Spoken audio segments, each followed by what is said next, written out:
Saya rasa ada satu je kat Malaysia. Betul. Tak tahulah. Tak pastilah.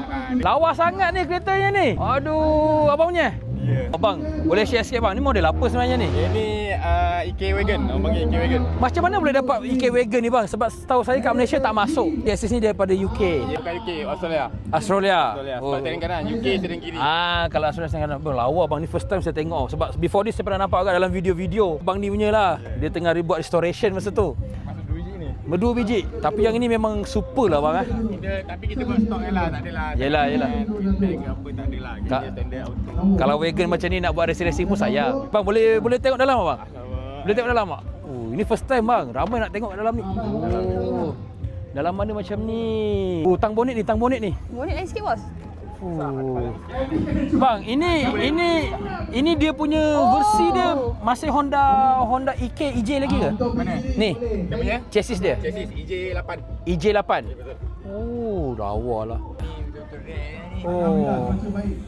Oh. Kalau dekat Australia panggil kereta apa? Honda apa? Ortia. Ortia. Ortia tu like logo dia. Ah ni, Ortia. Kalau dekat Australia dia akan panggil Honda Ortia. Dekat Malaysia tengok depan muka EK semua. Kan? Oh lawa lah. Tengok depan. Boleh bang depan dia. Oh cantiknya condition. Standard lah bos, standard kan? Abang baru ambil bang Kurang 6 bulan dah. Dah 6 bulan lah. Baru. Tapi kalau pakai AP Student 2 tahun tak boleh jual. Tapi kereta ni memang takkan jual. Percayalah cakap saya. Kita beli atas orang. Oh, beli atas orang. Beli sendiri, beli atas orang. Okey. Baru kita belikan dia. Cantik lah Mahal lah bang kereta ni bang? 100 awal lah. 100 awal. 100 awal. Body macam ni 5-6 tahun lagi tak tahu berapa harga lah. Sebab saya rasa ada satu je kat Malaysia. Tak tahulah. Tak pastilah.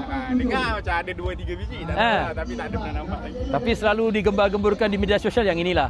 Sebab dah banyak kali tengok video dia dah. Sebab bila dapat tengok. Hari ni ada pula rezeki dapat tengok. Korang pun rezeki tau dapat tengok. Abang yang TikTok apa nama? Fitri CVC4.